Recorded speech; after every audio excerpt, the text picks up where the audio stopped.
Hello students, in today's class we are going to solve all the examples from example number 14 to 21 in the chapter of comparing quantities. ठीक है, अगर हम लोगों ने ये सारे एग्जाम्पल्स कर लिए तो फिर हमें फर्दर एक्सरसाइज नंबर 8.3 में कोई भी इशू नहीं आने वाला है. So let's start our maths NCERT, which the question is example number 14 and it is on page number 165. So the question says, Reena's mother said to make idlis, you must take 2 parts rice and 1 part urad dal. Meena की mother ने क्या बताया कि अगर आपको इडली बनाना है तो आपको 2 पार्ट राइस लेना है और 1 पार्ट उड़द दाल लेना है. What percentage of such a mixture would be rice and what percentage would be urad dal? तो सबसे पहले अगर हम लोग इसका रेशियो निकालें, क्योंकि रेशियो ही निकालना पड़ेगा, पार्ट में दिया हुआ है, राइट. तो ratio would be ratio of rice and urad dal would be 2 part of rice is to 1 part of urad dal, right. तो हम इसका टोटल निकाल लेंगे.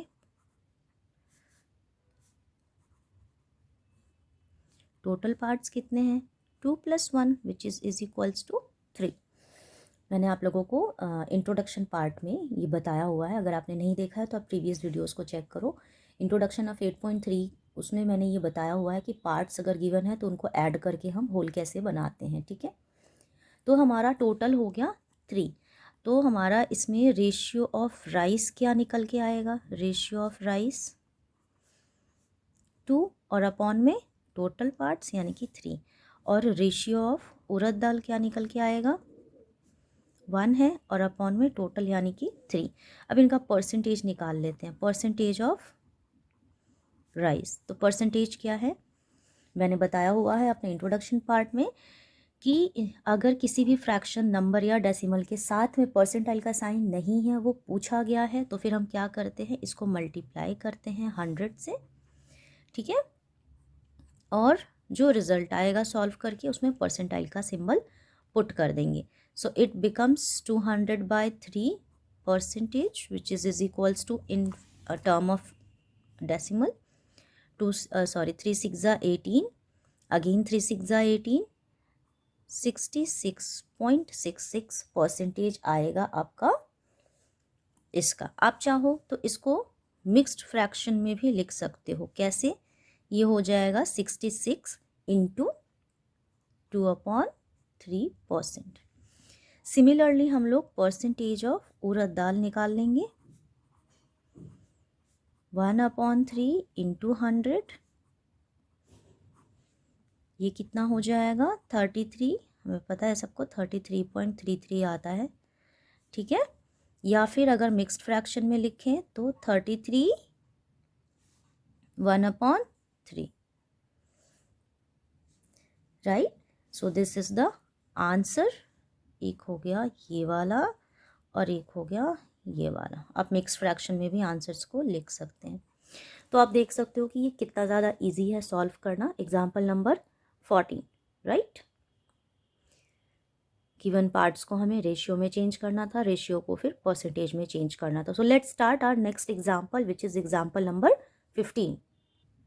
So in our example number 15 it says if rupees 250 is to be divided among Ravi, Raju and Roy. मतलब 250 rupees को हमें 3 लोगों में इक्वली डिवाइड करना है. Ravi not equally.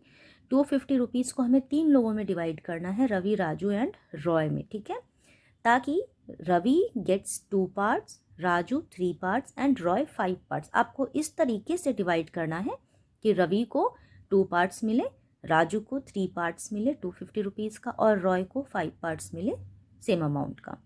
How much money will each get. तो आपसे क्या पूछा है कि सभी को एक एक करके, तीनों को ही कितने पैसे मिलेंगे, 3 पार्ट्स, 2 पार्ट्स एंड 5 पार्ट्स के अकॉर्डिंग. ठीक है, what will it be in percentage, और फिर आपको उसका परसेंटेज भी फाइंड आउट करना है. तो चलो स्टार्ट करते हैं इसको सॉल्व करना. ये बिल्कुल सेम एज एग्जाम्पल नंबर 14 है. सबसे पहले हम रेशियो लिख लेते हैं सबका. रेशियो ऑफ पार्ट्स कर लेते हैं। कितने पार्ट्स थे? 2, 3 और 5। ठीक है, तो इनका टोटल कितना हो जाएगा? 2 + 3 + 5, ये हो गया 5 और ये 5 = 10। ठीक है, तो money each will get, money each will get. ठीक है, सबसे पहले हम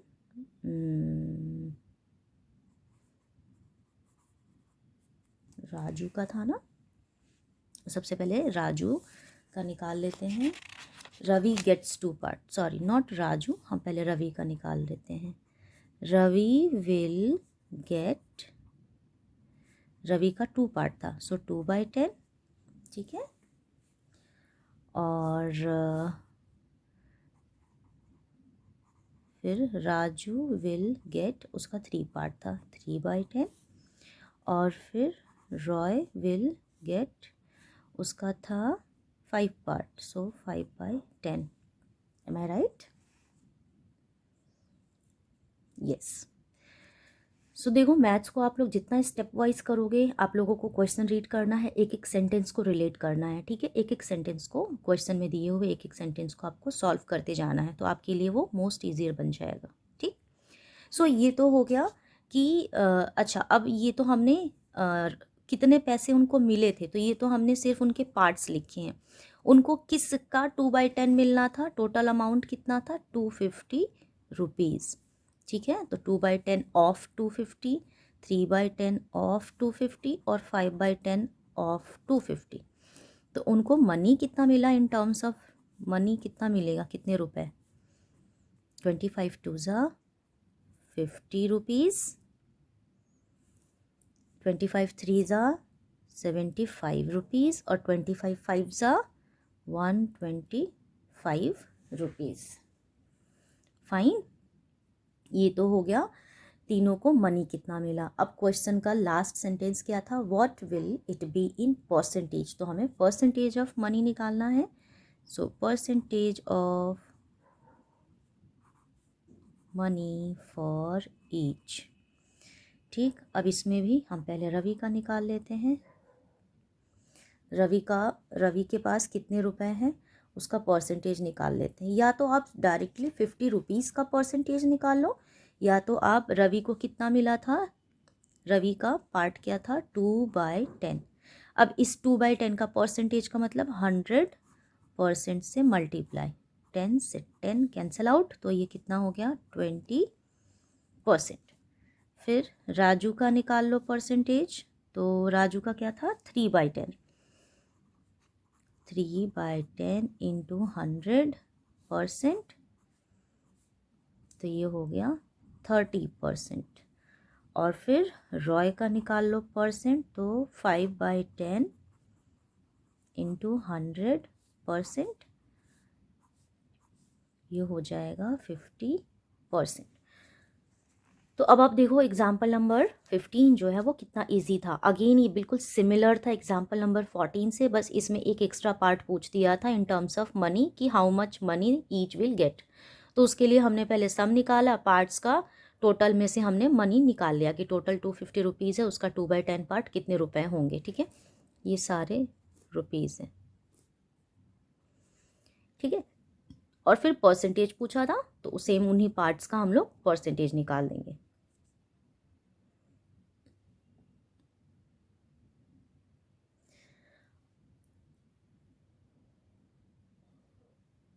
चलो फिर अब हम लोग नेक्स्ट एग्जाम्पल की तरफ चलते हैं। Let's start our example number 16।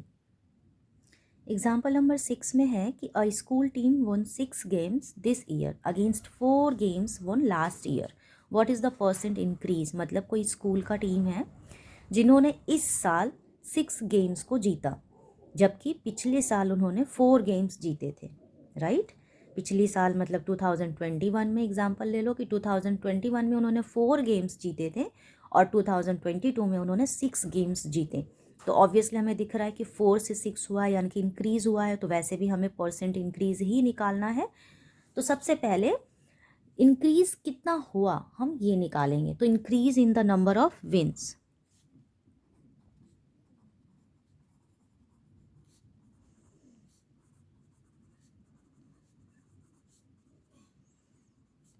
कितना था, इस साल 6 था और लास्ट ईयर 4 था, तो इंक्रीज इन नंबर क्या है 2।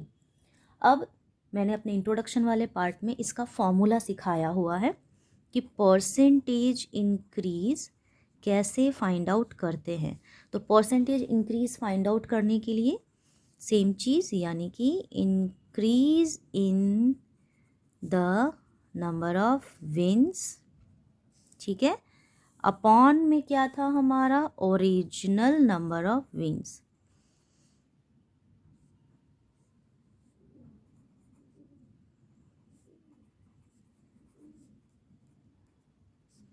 ठीक है, और इनटू में 100।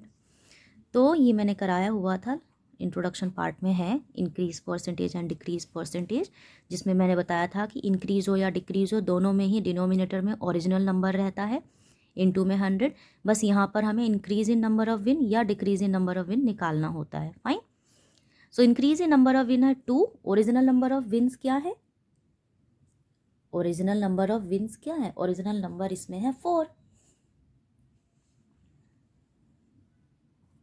इनटू में क्या है 100। ओरिजिनल का मतलब कि पहले जो था, ठीक है, इंक्रीज में हम पता करते हैं कि पहले जो था वो ओरिजिनल था, ठीक है, डिक्रीज में भी यही सेम चीज़ है। तो पहले क्या था, पहले 4 गेम्स थे, बाद में इंक्रीज होके 6 गेम हुआ, इंक्रीज होने के बाद 6 हुआ है, तो इसलिए हम ओरिजिनल किसको लेंगे, 4 गेम्स को, जो बाद में चेंज हुआ है उसको नहीं, ठीक है। सो इसको सॉल्व कर लेते हैं, 4 2 ज़ा 8 और 4 5 ज़ा 20, कितना हो गया 50%। सिंस कि हमने यहीं पर लिख दिया है परसेंट इंक्रीज, तो इसलिए यहाँ पर परसेंट लिखने की ज़रूरत नहीं है, because percent increase is equals to 50, ठीक है, यानी कि 50% इंक्रीज हुआ है अगर हम 4 गेम से 6 गेम को जीत रहे हैं तो। So this is your answer for example number 16। बहुत ही छोटा सा और बहुत ही सिंपल सा क्वेश्चन है, इसका फॉर्मूला आप लोग याद कर लेना, बट अगेन कॉन्सेप्ट को माइंड में रखना इंस्टेड ऑफ लर्निंग इट, ठीक है। चलो, so let's go to our next example, that is example number 17। So our example number 17 says the number of illiterate persons in a country decreased from 150 lakhs to 100 lakhs in 10 years. What is the percentage of decrease? First of all, क्या है, जो number of illiterate person है, मतलब अनपढ़ लोग जो होते हैं, वो पहले तो 150 lakhs थे कंट्री में, लेकिन अगले 10 सालों में वो नंबर घट के 100 lakhs हो चुका है। मतलब लोगों में अवेयरनेस आ गई और लोगों ने एजुकेशन लेना शुरू कर दिया, तो अब क्या है, इलिटरेट पर्सन्स का जो नंबर है वो as compare to before decrease होकर के 100 lakhs बन चुका है। तो क्लियरली हमें दिख रहा है कि डिक्रीज हो रहा है। तो जैसा कि अभी मैंने बताया था कि ओरिजिनल नंबर क्या होता है, जो स्टार्टिंग में होता है उसके बाद डिक्रीज या इंक्रीज होकर जो चेंज होता है वो नहीं ओरिजिनल नंबर है, जो पहले था जो चेंज हो करके कुछ और बन गया वो ओरिजिनल नंबर, यानी कि 150 लाख था, बाद में डिक्रीज हो करके 100 लाख बना। तो यहाँ पर ओरिजिनल नंबर क्या है, सो द ओरिजिनल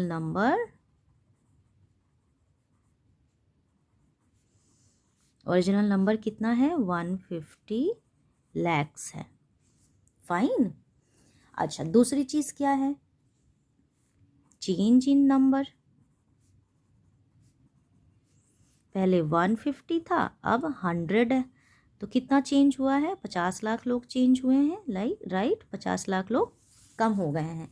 सो 50 लैक्स जो है वो अभी हैं। अब हम लोग डिक्रीज, परसेंटेज डिक्रीज का फॉर्मूला लिख लेते हैं, बिल्कुल सेम, चेंज इन डिक्रीज या change in number upon original number into 100, ठीक है।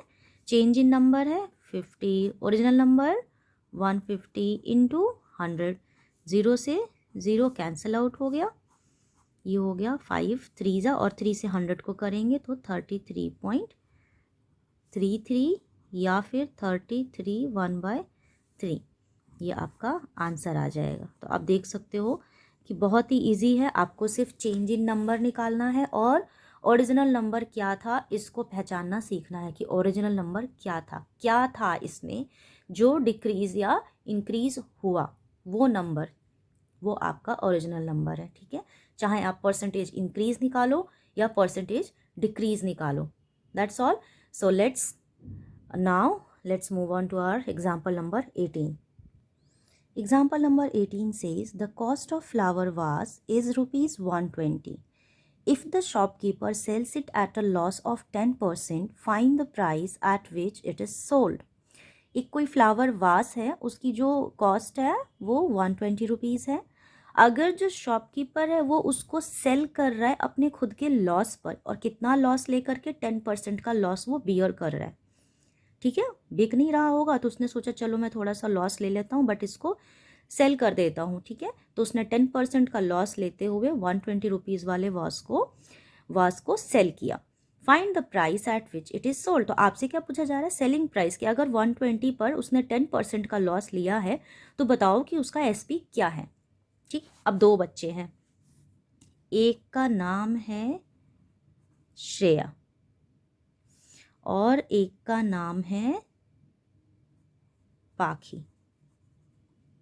ठीक है,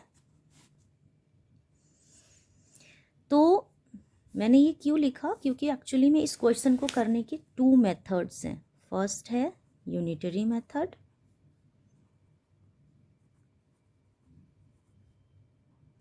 जिसको श्रेया फॉलो करती है, और सेकंड जो है वो क्या है, फॉर्मूला के थ्रू, जिसको पाखी फॉलो करती है। तो श्रेया ने क्या बोला कि मान लेती हूँ कि मेरे पास जो वास है उसका जो सीपी है ना वो 100 है। ठीक है, अब अगर सीपी 100 रुपीज़ है तो मुझे उस पर जो लॉस हो रहा है वो 10 रुपीज़ का हो रहा है। 10% मतलब 100 का 10% मतलब कितना, ₹10। तो फिर मेरा एसपी कितना बनेगा, अगर मेरा सीपी 100 रुपये है और मुझे उस पर 10 रुपये का लॉस लेना है तो मेरा एसपी बन रहा है 90 रुपये। ठीक है, 90 रुपीज़। ये वाला हमेशा जो अब हम यूनिटरी मेथड करते हैं तो हम 100 को सपोज करते हैं कि मान लो 100 रुपये हैं, उसमें से 10% का लॉस हो गया तो एसपी आ गया 90। अब निकालना क्या है, यूनिटरी मेथड है तो पहले तो हमने ये कर लिया। सेकेंड हम क्या करेंगे कि अगर सीपी 1 हो तो सीपी 1 होगा तो एसपी क्या बन जाएगा, सीपी 100 के लिए एसपी 90 है तो सीपी 1 के लिए एसपी कितना हो जाएगा, 90/100। मैंने हमेशा सिखाया है बच्चों को कि आप जो दो चीज़ों को रिलेट कर रहे हो, जब एसपी 90 है, कब, जब सीपी 100 है, यानी कि 90/100 हो गया। अब मैं बोलूँगी कि अगर सीपी ₹120 है तो ये क्या बन जाएगा, 90/100 जो कि 1 का था, इनटू में हमें निकालना है अभी 120 का। सो इन सबको कैंसिल आउट कर देते हैं तो ये आंसर कितना आ जाएगा, 108 रुपीज़। तो उस दुकान वाले को जो सेल करना पड़ा था उस फ्लावर वास को, वो कितने रुपीज़ में सेल करना पड़ा था, 120 रुपये का ख़रीदा था उसने, बट उसने उसको सेल किया एट ₹108। ठीक है, so this is your unitary method कि अगर सीपी 100 है तो एसपी 90 है। ठीक है, तो अगर सीपी 1 हुआ तो एसपी कितना बन जाएगा, 90/100। अगर सीपी 120 है तो 1 का कॉस्ट इनटू में 120। ये तो हो गया भैया श्रेया का मेथड। अब पाखी ने क्या किया, थोड़ी इंटेलिजेंट है वो, राइट, वैसे तो ये भी इंटेलिजेंट है बट उसने सोचा क्या इतना सपोज करना, चलो डायरेक्ट करते हैं। तो लॉस कितना है, loss is 10% of the cost price. So 10% of cost price जो है वो लॉस है। तो 10% ऑफ का मतलब इनटू, और कॉस्ट प्राइस है 120 इज इक्वल्स टू है लॉस, राइट। तो 10% का जब सिंबल हटाएंगे तो 10/100 इंटू 120 इज इक्वल्स टू कितना आ जाएगा, ये 12 रुपीज़। ठीक है, तो अब हमारा SP हमें फाइंड आउट करना है। SP इज इक्वल्स टू हमें फाइंड आउट करना है। फॉर्मूला क्या होता है, हमारे पास क्या गिवन है, ये हमने निकाल लिया लॉस, और गिवन क्या है हमें, क्वेश्चन में हमें CP गिवन है। ठीक है, तो जब लॉस होता है तो कब होता है, जब CP ग्रेटर होता है, यानी कि CP minus SP is equals to होता है लॉस। ठीक है, तो CP तो हमें पता नहीं है, अब हम क्या करेंगे, दोनों को इंटरचेंज कर लेंगे, मतलब CP माइनस लॉस को इधर ले आएंगे, इज इक्वल्स टू हो जाएगा SP। ठीक है, CP कितना है 120 माइनस लॉस कितना है 12 इज इक्वल्स टू कितना आ जाएगा ₹108। This is your SP।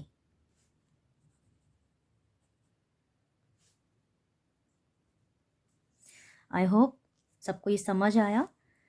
जब लॉस होता है तब CP ग्रेटर होता है, SP ग्रेटर नहीं होता है। SP ग्रेटर किस कंडीशन में होता है, जब प्रॉफिट होता है। तो CP माइनस SP करके हमने इसका SP निकाल लिया। ठीक है, सो यहाँ पर हमारा एग्जाम्पल नंबर 18 कंप्लीट हो गया। ठीक है, यहाँ पर मैंने 2 बच्चों का एग्जाम्पल दिया था। श्रेया ने इसको यूनिटरी मेथड से किया और पाखी ने इसको प्रॉपर फॉर्मूला वाइज सॉल्व किया। दोनों ही मेथड्स इजी हैं और दोनों ही मेथड्स आप अप्लाई कर सकते हो। दोनों में से कोई सा भी अप्लाई करोगे आपका आंसर सही रहेगा और मार्क्स नहीं डिडक्ट होंगे। ठीक है, so now let's move on to example number 19. So here is our example number 19, which says selling price of a toy car is ₹540. सबसे पहले ना लिख लेना अच्छा होता है कि क्या गिवन है। तो SP गिवन है ₹540। ठीक है, if the profit made by shopkeeper is 20%, profit कितना मेड किया उसने,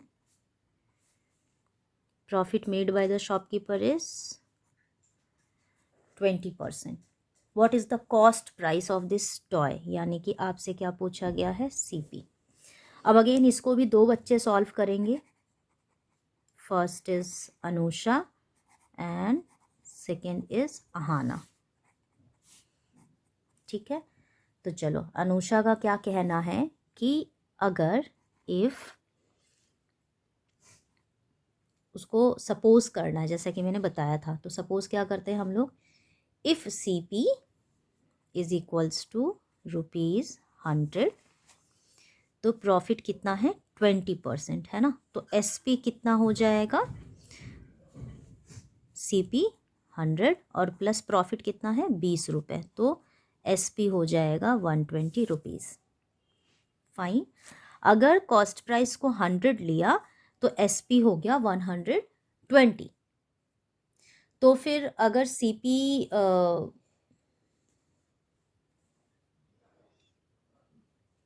हमें निकालना है यहाँ पर CP, यहाँ पर CP 100 था, अभी हमें CP पता नहीं है। अब हम क्या करेंगे, अब हम यहाँ से निकालेंगे कि SP हमारा कितना आया 120 फॉर CP 100।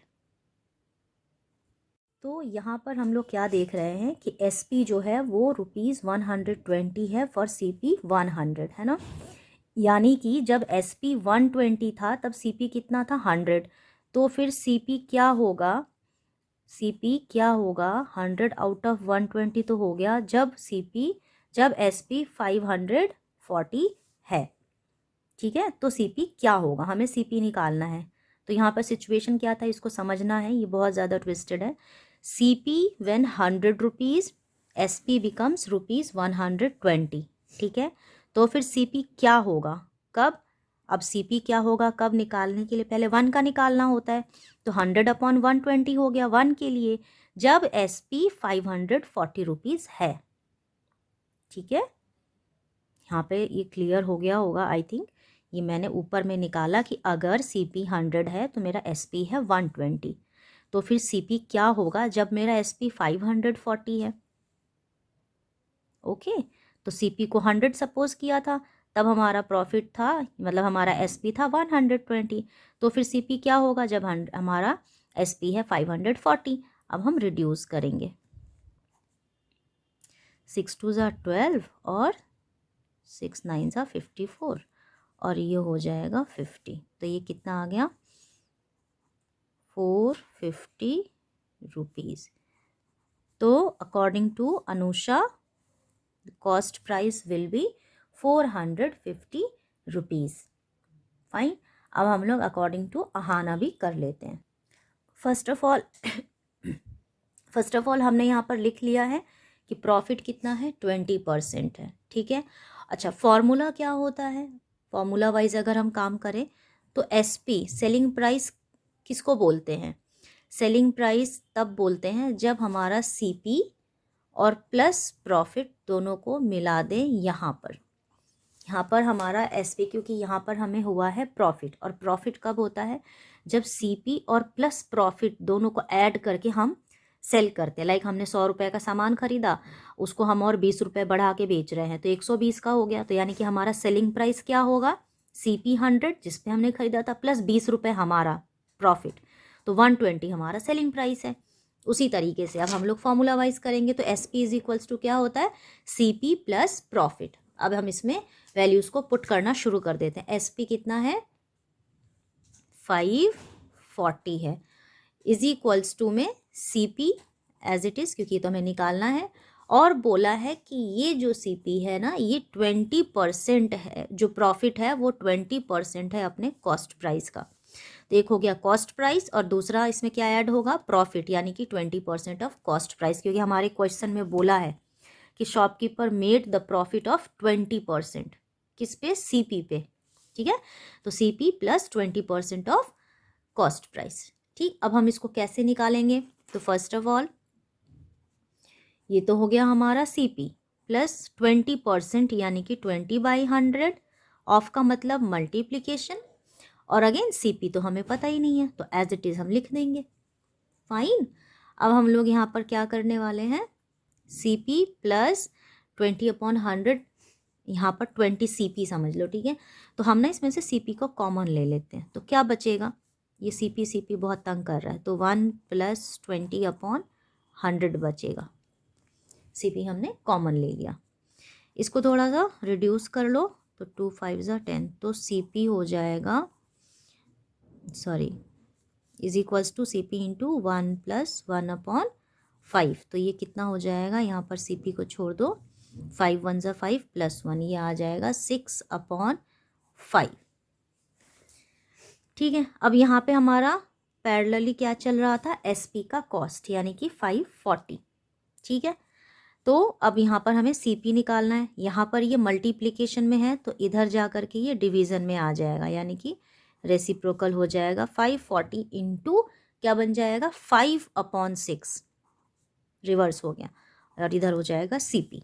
अब इसको कर लो, 6 9 होता है 54 और ये 0, तो सीपी कितना आ गया हमारा? ₹450 according to Ahana, according to Anusha and according to Ahana हमारा सेम आ गया आंसर। तो ये था हमारा एग्जाम्पल नंबर 19। अगेन ये भी इजी था, इतना मुश्किल नहीं था, थोड़ा सा ट्विस्टेड था, तो यहाँ पर ध्यान देना है। यूनिटरी मेथड ने हमने कैसे निकाला था कि एसपी 120 है जब सीपी 100 हमने सपोज किया, तो फिर सीपी क्या होगा जब एसपी 540 है? तो 100/120 इंटू 540 कर दिया था। इसमें क्या था कि एसपी क्या होता है? सीपी प्लस प्रॉफिट, तो सीपी और प्रॉफिट की जगह कितना प्रॉफिट था? 20% ऑफ सीपी था। हमने सीपी कॉमन ले लिया और इसको एलसीएम लेके सॉल्व कर दिया। Fine. So this is our example number 19. Now we will solve our example number 20. तो example number 20 है कि Anita takes a loan of ₹5,000 at 15% per year as rate of interest. ठीक है। Find the interest she has to pay at the end of 1 year. ये 1 year का है, मैंने introduction में ये बताया हुआ है। ठीक है। 1 ईयर के लिए भी और मल्टीपल ईयर्स के लिए भी। तो 1 ईयर में क्या है? सबसे पहले जो हमारा टोटल अमाउंट है जो कि अनीता ने बोरो किया है वो है ₹5,000, यानी कि हमारा प्रिंसिपल अमाउंट क्या है? प्रिंसिपल है ₹5,000। रेट ऑफ इंटरेस्ट को हम कैपिटल आर से डिनोट करते हैं। रेट ऑफ इंटरेस्ट हमारा क्या है? 15% पर ईयर। हमसे क्या पूछा गया है? She has to find the interest she has to pay at the end of 1 year, मतलब आई पूछा गया है आपसे इंटरेस्ट।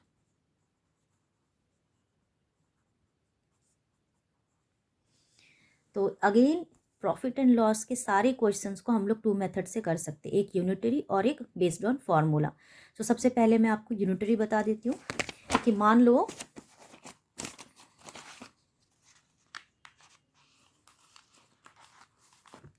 सपोज कि अनीता ने 100 रुपये बोरो किए थे, तो फॉर ₹100 शी हैज़ टू पे इज इक्वल्स टू ₹15, है ना, क्योंकि उसको 15% देना था। ठीक है, तो ₹15 दे रही है वो, 100 रुपये अगर वो बोरो करती है तो उसको 15 रुपये इंटरेस्ट देना होगा, राइट।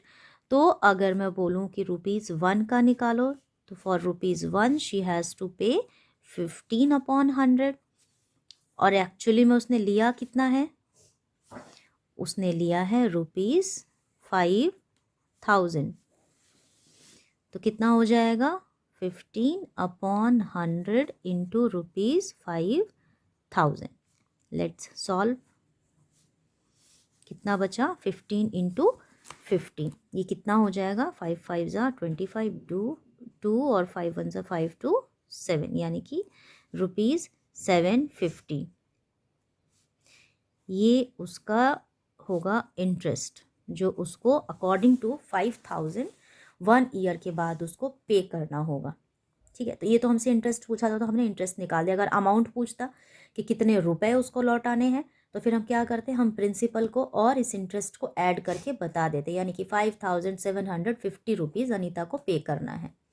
फाइन, अब हम लोग इसको फॉर्मूला बेस्ड करके देख लेते हैं। अगर हम फॉर्मूला पे निकालेंगे तो मैंने फॉर्मूला आपको बताया हुआ है, इंटरेस्ट यानी कि आई, इंटरेस्ट यानी कि आई इज इक्वल्स टू होता है पी मतलब प्रिंसिपल इंटू आर मतलब rate of interest into T मतलब टाइम, ड्यूरेशन, कितने ड्यूरेशन के लिए बोरो किया है, और अपॉन में क्या हो जाता है 100 हो जाता है। सो PRT अपॉन 100, पी क्या है 5000 है, रेट ऑफ इंटरेस्ट क्या है 15 है, टाइम क्या है 1 ईयर है, अपॉन 100। तो 50/15 आ गया, यानी कि ₹750 is the answer. So these are the both methods. एक आपका यूनिटरी हो गया कि हम 100 रुपये पे सपोज कर लेते हैं यूनिटरी में, और ये आपका फॉर्मूला बेस्ड हो गया, ये है आपका इंटरेस्ट का फॉर्मूला। ठीक है, सो आई होप कि ये वाला एग्जाम्पल अच्छे से समझ आया, बहुत ईजी था। चलो अभी next and the last one, example number 21 कर लेते हैं। तो एग्जाम्पल नंबर 21 है कि if Manohar pays an interest of ₹750 for 2 years on a sum of ₹4500, find the rate of interest.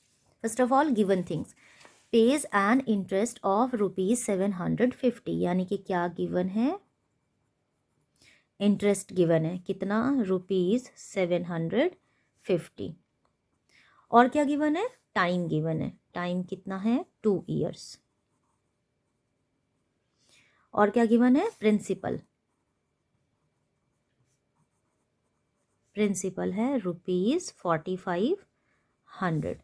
Again इसमें भी 2 मेथड है। सोल्यूशन नंबर 1 अगर हम देखें तो हम इसमें कर लेते हैं कि अगर 2 साल का इंटरेस्ट 750 रुपीज़ है, तो for 2 years interest is equals to 750, तो फॉर 1 ईयर ये क्या हो जाएगा 750 का हाफ, यानी कि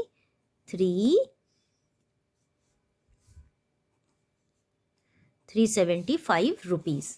ठीक है, और जब हम इसको सॉल्व करेंगे कि अगर हमारा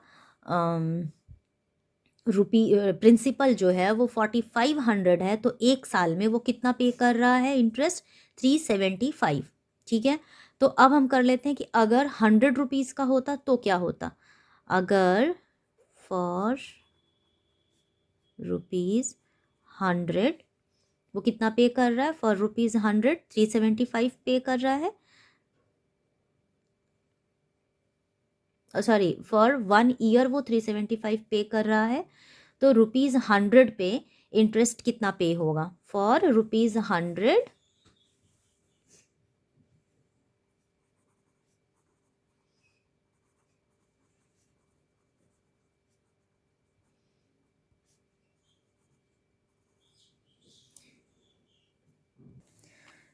तो यहाँ पर आपको एक चीज़ याद होगी, मैंने बताया था कि अगर किसी भी नंबर के साथ में परसेंटेज का सिंबल नहीं दिया है और हमें लगाना है, तो ये सेम वही चीज़ है। फॉर ₹100 का मतलब है कि 375 1 ईयर का था और टोटल अमाउंट था 4500, तो उसमें हमें लगाना है परसेंटाइल का साइन।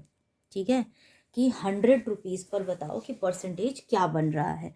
तो ये हो गया 375 अपॉन में 4500 इंटू 100। अब जब हम इसको सॉल्व करेंगे तो ये कुछ इस तरीके से हो जाएगा। ठीक है, और इसको सॉल्व कर लेते हैं।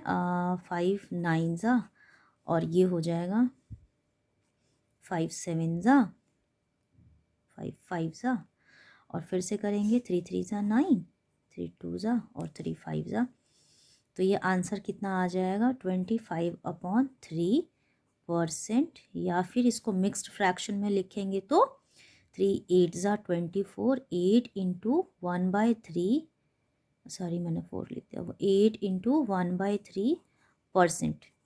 ठीक है, तो ये हो गया यूनिटरी मेथड से। कुछ नहीं करना था, 2 ईयर का दिया था ₹750, हमने 1 ईयर का निकाल लिया जो कि है 375। अब परसेंटेज हम हमेशा 100 रुपये पे निकालते हैं, तो 100 रुपये पे हमारा परसेंटेज कितना हो गया 375 अपॉन में टोटल अमाउंट यानी कि प्रिंसिपल इंटू में 100%। तो ये आ गया हमारा आंसर।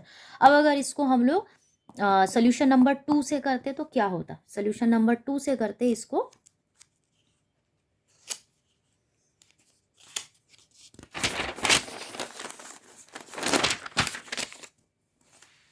सोल्यूशन नंबर 2 हमारा फॉर्मूला बेस्ड होता, राइट। तो सोल्यूशन नंबर 2 हमारा क्या होता, फॉर्मूला बेस्ड। सीधे सीधे फॉर्मूला लिख दो। इंटरेस्ट इज इक्वल्स टू क्या होता है, इंटरेस्ट इज इक्वल्स टू होता है P into R into T upon 100। Interest हमारा है ₹750 इज इक्वल्स टू P है 4500, और रेट ऑफ इंटरेस्ट क्या है नहीं पता है, निकालना है, और टाइम क्या है 2 साल अपॉन में 100। फाइन, चलो 100 ये 0 0 कैंसिल हो गए। 750 ये नीचे आ जाएगा अपॉन में 45 और ये भी नीचे आ जाएगा इंटू में 2। यहाँ पे क्या बच गया r, मैंने क्रॉस मल्टीप्लाई से किया, ये 45 आ गया और ये 2 आ गया। ये हो गया सारा। अब हम इसको सॉल्व कर लेते हैं। तो ये हो जाएगा, जब हम इसको 2 से करेंगे, 2 से नहीं करते हैं, पहले 45 को कर लेते हैं, 9 से भी नहीं करते, 5, और ये हो जाए, अभी पीछे किया था बिल्कुल वैसे ही। 5 1 ज़ा 5 6 7 2 5 5 ज़ा 25, ये हो जाएगा 150। अब 2 से करेंगे तो ये आ जाएगा 125। अब कर लो इसको 3 से, तो कितना आया था 3 3 ज़ा 9 3 4 ज़ा 12 3। यहाँ पर मैंने मिस्टेक कर दिया है, ये ना 75 आना था।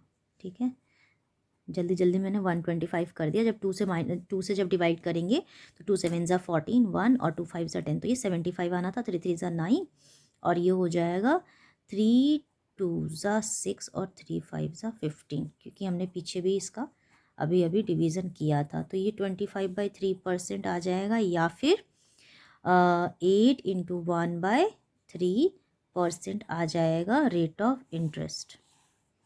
तो ये हो गया आपका फॉर्मूला बेस्ड। अगेन ये भी बहुत ही इजी है, आप देख सकते हो, बस PRT अपॉन 100 लगाना है, डिवीज़न ध्यान से करना है, तो ये आंसर आ जाएगा। और यहाँ पर यूनिटरी मेथड से भी ये बहुत ज़्यादा इजी है। सो हियर हमने सारे एग्जाम्पल सॉल्व कर लिए, पूरे एग्जाम्पल नंबर 21 तक। आप लोग पहले इंट्रोडक्शन देखना, कॉन्सेप्ट क्लियर होगा, फॉर्मूलाज लर्न करना, फिर आप लोग सारे एग्जाम्पल्स को सॉल्व करना। नहीं आएगा तो वीडियो में चेक करना कि मैंने कैसे सॉल्व किया है, एंड देन फिर हम लोग एक्सरसाइज करेंगे। तो एक्सरसाइज जब आप सॉल्व करोगे आपको एक भी क्वेश्चन में डाउट नहीं रहेगा। चलो तो फिर अब नेक्स्ट वीडियो में हम लोग करते हैं एक्सरसाइज के क्वेश्चंस।